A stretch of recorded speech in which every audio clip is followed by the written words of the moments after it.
Everyone, welcome to JD classes. हमने last video तक activation energy तक पढ़ लिया था। अब जो हमने पढ़ना है, एक हमारा लास्ट छोटा से दो टॉपिक बचते हैं। That is about effect of catalyst rate of reaction. जो हमने लास्ट क्लास में पढ़ा था वो हमने पढ़ा था टेम्परेचर डिपेंडेंस, कि टेम्परेचर इंक्रीज करने में रेट कांस्टेंट पे क्या फर्क आता है, क्या रेट ऑफ रिएक्शन पे क्या चेंज आता है। अब जो पढ़ना है वो आएगा कि effect of catalyst on the rate of reaction। तो सबसे पहले ये स्टार्ट करने से पहले आपको कैटलिस्ट के बारे में पता होना चाहिए।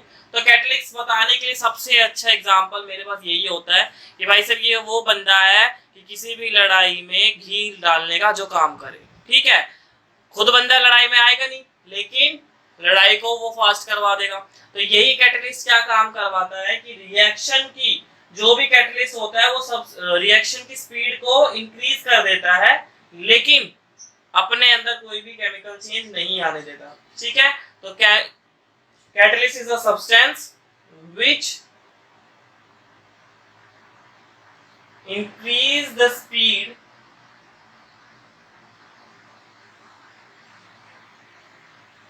of a reaction without itself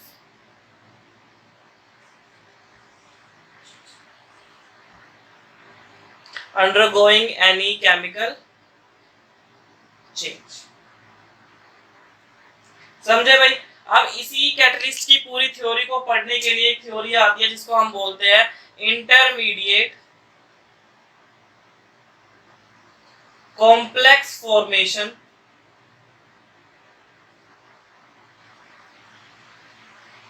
theory.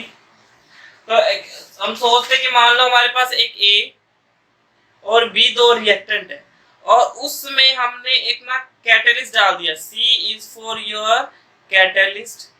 अब सबसे पहले क्या होता है कि ये तीनों मिलके एक कॉम्प्लेक्स बनाते हैं। जैसे मान लो आपका ए बी और एक सी क्या होता है, कॉम्प्लेक्स बनता है। बाद में क्या बनता है, ए और बी तो प्रोडक्ट बन जाते हैं, लेकिन कैटलिस्ट एज इट इज का एज इट इज निकल जाता है, रीजनरेट हो जाता है, ठीक है। अब इस जो भी ये इंटरमीडिएट बनता है, जो इंटरमीडिएट कॉम्प्लेक्स बनता है, दैट इज योर इंटरमीडिएट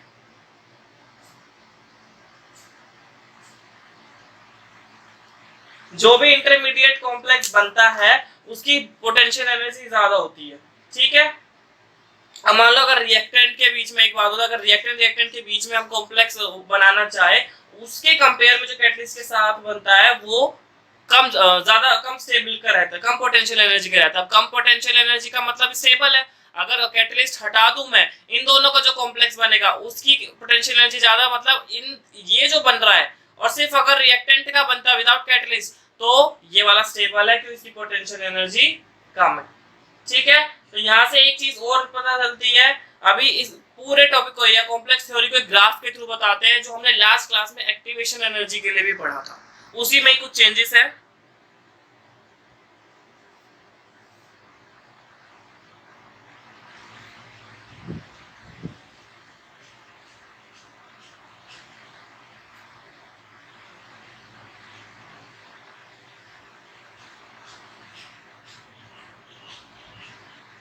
यही था, हमने पढ़ा था कि जो रिएक्टेंट है, मान लो यहाँ रिएक्टेंट है और प्रोडक्ट, ये भी बताया था प्रोडक्ट नीचे क्यों होता है, क्योंकि प्रोडक्ट की पोटेंशियल एनर्जी कम होती है, स्टेबल होता है ये कंपाउंड, ठीक है।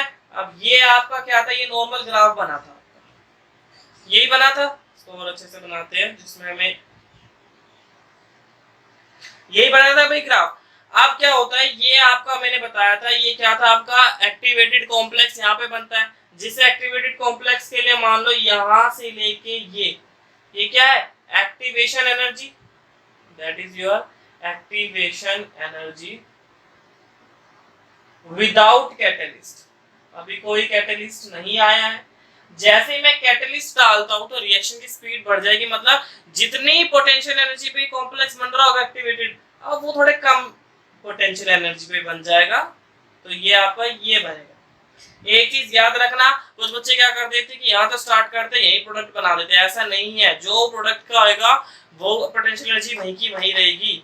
और एक चीज यहाँ से देखो, एक चीज और पता चलती है आपको, यहाँ से कंपेयर करेंगे तो जो डेल्टा एच है, डेल्टा एच में कोई चेंज नहीं आया, वो वैसा का वैसा ही रहेगा। अब ये आपका क्या है, that is your activation energy. मैं डायरेक्ट ये लिख रहा हूं, एक्टिवेशन एनर्जी विद कैटलिस्ट, ठीक है। और ये पाथ कौन सा फॉलो है, reaction path without the catalyst and reaction path followed with catalyst. कोई दिक्कत यहाँ पर इसमें कोई ग्राफ में, ये ग्राफ इंपॉर्टेंट है भाई समझने के लिए, साथ के साथ इसीलिए ही बनाया था कि इससे समझ लो, कोई दिक्कत ना आए। अब कुछ कैरेक्टरिस्टिक्स है यहाँ पे, यहीं पे बात कर लेते हैं इसकी कैटलिस्ट की, कि एक लार्ज चेंज ले आता है रिएक्शन में, वो आप देखो दिख ही रहा है। Catalyst can not initiate reaction, catalyst reaction को शुरू नहीं करता है कभी भी, वो तो जो रिएक्शन स्टार्ट हो जाती है उसमें आपकी स्पीड में चेंज ला देता है, वो सिर्फ एक्सेलरेट करता है। जैसे गाड़ी में क्या होता है, स्टार्ट तो इंजन से होती है लेकिन एक्सेलरेट हम करते हैं जब हमें स्पीड बढ़ानी होती है, इसी तरीके से। इसका मतलब क्या है, इफ कैटलिस्ट स्पॉन्टेनियस रिएक्शन, अगर कोई भी कैटलिस्ट, कहा गया, कैटलिस्ट जो है वो स्पॉन्टेनियस रिएक्शन में ही काम करेगा। क्यों स्पॉन्टेनियस रिएक्शन, मतलब जो रिएक्शन हो रही है, चल रही है, उसी में कैटलिस्ट आएगा। अब नॉन स्पॉन्टेनियस मतलब जो जब तक हम उस रिएक्शन को स्टार्ट नहीं करेंगे नॉन स्पॉन्टेनियस को, और कैटलिस्ट डाल दिया, तो इसका मतलब ये नहीं कि रिएक्शन हमारी चलने लग जाएगी, ठीक है। दूसरा, delta G Gibbs free energy में कोई भी चेंज नहीं आता है, और आपने एंथैल्पी का बता ही दिया, एंथैल्पी में भी कोई चेंज नहीं आता है। और ये जो स्टार्टिंग में डेफिनेशन बताया था कि कैटलिस्ट रिएक्शन में पार्टिसिपेट तो करता है लेकिन वो उसके अंदर कोई भी चेंजेस नहीं आते, वो दोबारा वैसे का वैसे ही रीजनरेट हो जाता है, ठीक है। तो ये आपको जो कॉन्सेप्ट था वो किसका था, कैटलिस्ट का था, कि कैटलिस्ट के डालने से क्या चेंजेस आते हैं हमारी रिएक्शन के रेट पे। तो नेक्स्ट टॉपिक है हमारा कोलिजन थ्योरी।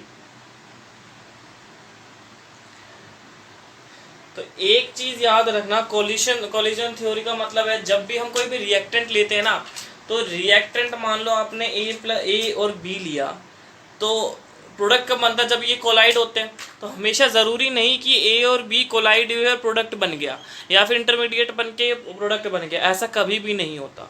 तो हमारे को ये चीज़ याद रखनी पड़ेगी, जो भी कोलिजन थ्योरी में दो टाइप की कोलिजन होती है, दो टाइप की कोलिजन बोल सकते हो, या फिर जो हमारे रिएक्टेंट है, जैसे ए यहाँ पर है और बी किस ओरिएंटेशन में आ रहा है, किस तरफ से कैसे आ रहा है, वो चीज़ यहाँ पर देखनी है, ठीक है। तो कोलिजन थ्योरी को मैं दो पार्ट में अगर मैं बात करूँ, तो यहाँ पर होता है एक प्रॉपर, ठीक है, and second is an effective, ठीक है। इसको मैं प्रॉपर ओरिएंटेशन भी बोल देता हूँ,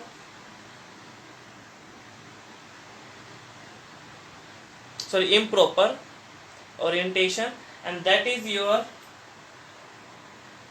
proper orientation। improper मतलब कि उस जिस वे में आना चाहिए था उस वे में नहीं आ रहा है, और यहाँ पे ओरिएंटेशन मतलब जिस ओरिएंटेशन में आना चाहिए था उसी ओरिएंटेशन में आ रहा है। इसको समझाने के लिए एक हम जो एनसीईआरटी में भी एग्जांपल दिया हुआ है, दैट इज CH3Br। कोई भी आपने एल्काइल हैलाइड ले लिया और OH माइनस, ये जो OH माइनस है वो आपने कहा है कोई भी बेस में से आ सकता है, तो आपको प्रोडक्ट क्या बनेगा, CH3OH प्लस Br नेगेटिव। तो बेसिकली होता कैसे है कि Br एक लिविंग ग्रुप है, ये हटता है, उसकी जगह पे OH आ जाता है। लेकिन अब ये याद रखना कि मान लो कि CH3, इसको अच्छे से बनाते हैं,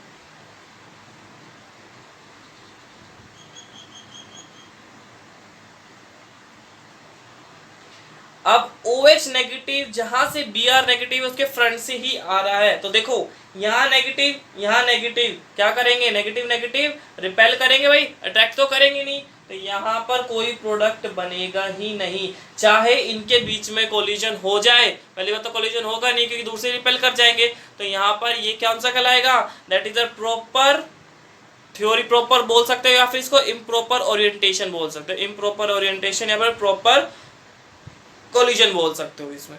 तो प्रॉपर यहाँ पर जो बनता है, यहाँ पर प्रोडक्ट नहीं बनता, और जो इफेक्टिव प्रॉपर ओरिएंटेशन में होता है यहाँ पे प्रोडक्ट की फॉर्मेशन हो जाती है। अगर मैं इफेक्टिव वाले की मैं बात करता हूँ, ठीक है, अगर मैं इफेक्टिव के लिए बात करता हूँ, यहाँ इफेक्टिव के लिए बात करते हैं, चलिए, तो यहाँ पर देखो, अगर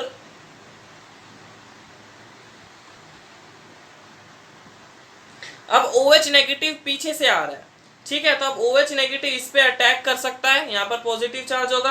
अब जब OH नेगेटिव कार्बन से जुड़ेगा तो Br एक क्या है, एक लीविंग ग्रुप है, तो यहाँ से Br निकल जाएगा। सबसे पहले एक इंटरमीडिएट फॉर्मेशन, इंटरमीडिएट बनेगा और उसके बाद आपकी फाइनल प्रोडक्ट बन जाएगा OH, ठीक है।